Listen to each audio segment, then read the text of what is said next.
Be verb কয়টি? পাঁচটি। কি কি? am be is verb are পাঁচটি। is are was were am is are is are was were shall না ওগুলো বি ভার্ব না। am is are was are এগুলো হচ্ছে বি ভার্ব পাঁচটা। তাহলে বি ভার্ব পাঁচটা। এই বি ভার্ব গুলো আমরা অক্সিলারি ভার্ব হিসেবেও জানি বা চিনি। আমরা যখন প্রেজেন্ট কন্টিনিউয়াস টেন্স যখন আমরা স্ট্রাকচারটা লিখি তখন আমরা লিখি subject plus am is are ভার্বের সাথে ing প্লাস অবজেক্ট এইভাবে লিখি। তার মানে am is are present continuous টেন্সের জন্য অক্সিলারি ভার্ব নির্ধারিত, তাই তো? আবার was ওয়ার্ডটা পাস্ট কন্টিনিউয়াস টেন্সে ব্যবহার করা হয়, তাই তো? পাস্ট কন্টিনিউয়াস টেন্সের স্ট্রাকচার কি? সাবজেক্ট প্লাস was are ভার্বের সাথে ing প্লাস অবজেক্ট, তাই না? তাহলে এটা হচ্ছে অক্সিলারি ভার্ব হিসেবে আমরা দেখলাম। এই am is are এবং was are এর আলাদা একটা অর্থ আছে, সেটা কি আমরা জানি? am is are অর্থ কি? am is are অর্থ কি? am is are অর্থ হচ্ছে হয় বা হই। was are মানে কি? ছিল বা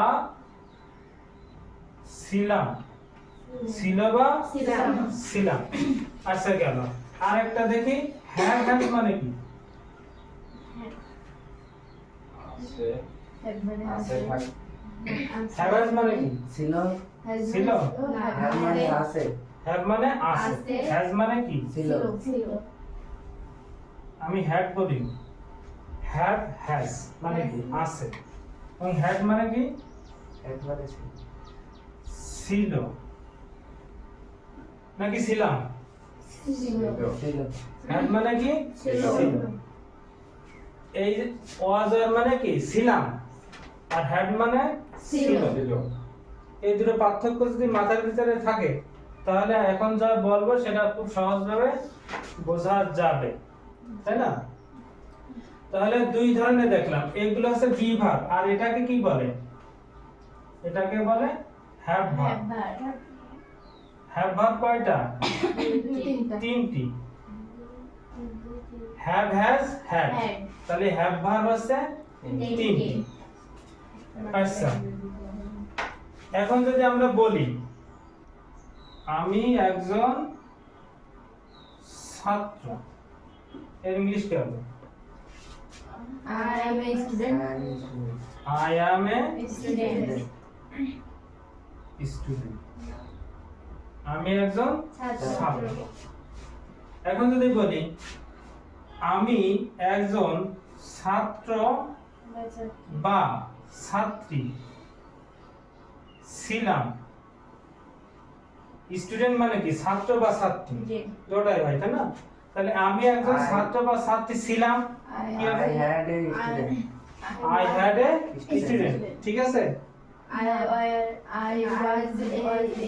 I was a student. I was a student. student. I was a student. আমি একজন ছাত্র বা ছাত্রী ছিলাম, তাই তো? এবার যদি বলি আমার একটি গরু আছে, কি হবে? I have a cow. কি হবে? I have a cow. I have a cow না I am a cow হবে? I have a কেন I am a cow হবে না কেন? I am তো আমি হই আমি হই। I am মানে কি? আমি হই। মানে আমার নিজের পরিচয় যখন দেব তখন কি দিয়ে হবে? I am am is I দিয়ে দেব। আমার নিজের পরিচয়, রহিমের পরিচয়, করিমের পরিচয়, তামান্নার পরিচয়, এইসব পরিচয় দিতে গেলে কি দিয়ে দেব? am is I am is I যে কোনো একটা দিয়ে দেব, তাই না? আচ্ছা তাহলে যখন আমি বলবো আমার কোনো কিছু আছে, আমার অধিকারে কোনো কিছু আছে, তখন কি দেব? হ্যাভ অথবা হ্যাজ। তাহলে কি লিখবো? I have a cow. আমার একটি গরু আছে, তাই তো? এখন যদি বলি আমার একটি গরু ছিল, আমার একটি গরু ছিল। I had a cow. Riaz কিন্তু বলেছে আই ওয়াজ এ কাউ। বলেছি? I had a cow. Riaz কি বলেছে? I was a cow. তাহলে আমি যদি এটা মুছে দিলাম নাকি? আচ্ছা, আমার একটি গরু ছিল। এখন আমি যদি বলি আই ওয়াজ এ কাউ, আর রিয়াদ বলেছে এটা, আর রিয়াদ কি বলেছে? I had a cow. কোনটা সঠিক? আই হ্যাড এ কাউ সঠিক না আই ওয়াজ এ কাউ সঠিক? হ্যাঁ, আই হ্যাড এ কাউ। কারণ কি? ওয়াজ আর একই ভাবে am is are যেমন আমার বর্তমান পরিচয় দিতে আমি কি am is are ব্যবহার করতে পারি। আমার বর্তমান পরিচয় দিতে আমি কি ব্যবহার করতে পারি? am is are।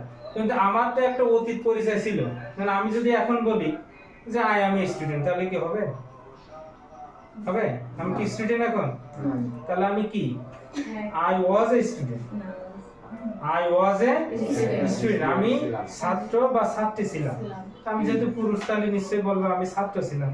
যখন মেয়ে বলবে তখন সে বলবে যে ছাত্রী ছিলাম, নাকি? তাহলে হচ্ছে এটা আমার পরিচয় দিলাম। আমার বর্তমান পরিচয় দিতে গেলে am is are দিয়ে দিব। আর হচ্ছে আমি যদি এখন বলি, আমি যেহেতু এখন একজন টিচার, আমি কি বলবো? I M a teacher. I M a teacher, তাই না? আচ্ছা, তাহলে অতীতের পরিচয় দিতে গেলে আমি বলবো আই ওয়াজ এ টিচার। আমি বলবো I was a student. I was a student. I was a teacher কে বলবে? আমার আব্বা বলবে, যেহেতু সে একজন রিটায়ার্ড প্রাপ্ত টিচার, তাই না? শিক্ষক। তাহলে সে কি বলবে? যে আই ওয়াজ এ টিচার, আমি শিক্ষক ছিলাম। ঠিক আছে? আচ্ছা, তাহলে বর্তমান পরিচয় দিতে গেলে am is are, অতীতের পরিচয় দিতে গেলে was are। এবং ঠিক একইভাবে have has মানে আছে, বর্তমানে আমার যেটা আছে। have has মানে কি? বর্তমানে আমার আছে, আমার অধিকারে আছে। আমার কি থাকতে পারে? আমার একটা গরু থাকতে পারে, আমার একটা বই থাকতে পারে। এখানে অবশ্যই যদি ডগ লিখতাম তাহলে খুব ভালো হতো, নাকি? আই হ্যাভ এ ডগ, তাহলে যখন বলিছে আই ওয়াজ এ ডগ তখন একটু বেশি হাসি লাগতো, নাকি? এই জন্য আমি ইচ্ছা করে এই কাউ লিখেছি, একটু হাসি একটু কম হবে। তাহলে আমার একটি গরু আছে, আই হ্যাভ এ কাউ। আমি একটি গরু, সরি আমার হবে এখানে, আমার একটি গরু ছিল।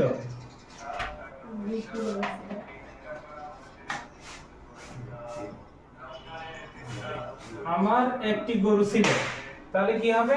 আই ওয়াজ এ কাউ হবে না, এটা কি? I had a cow. তাহলে আই ওয়াজ এ কাউ এর মানে কি? আমি গরু আমি ছিলাম। গরু ছিলাম। আই ওয়াজ এ কাউ মানে কি? আমি গরু ছিলাম। আমি গরু ছিলাম। তো am is are, was are এগুলো নিজের পরিচয় দিতে ব্যবহার করা হয়। নিজে আমি কি আছি বা আমি কি ছিলাম এটা পরিচয় দেওয়ার জন্য am is are, was are ব্যবহার করব। আর have has had ব্যবহার করব আমার অধিকারে কি আছে। তাহলে বর্তমানে থাকলে have has ব্যবহার করব, অতীতে আমার কিছু ছিল এটা বোঝানোর জন্য আমরা have ব্যবহার করব। তাহলে সঠিক কি হবে? আমার একটি গরু ছিল, I had a cow। এটা হচ্ছে সঠিক। ঠিক আছে? ওকে, ধন্যবাদ।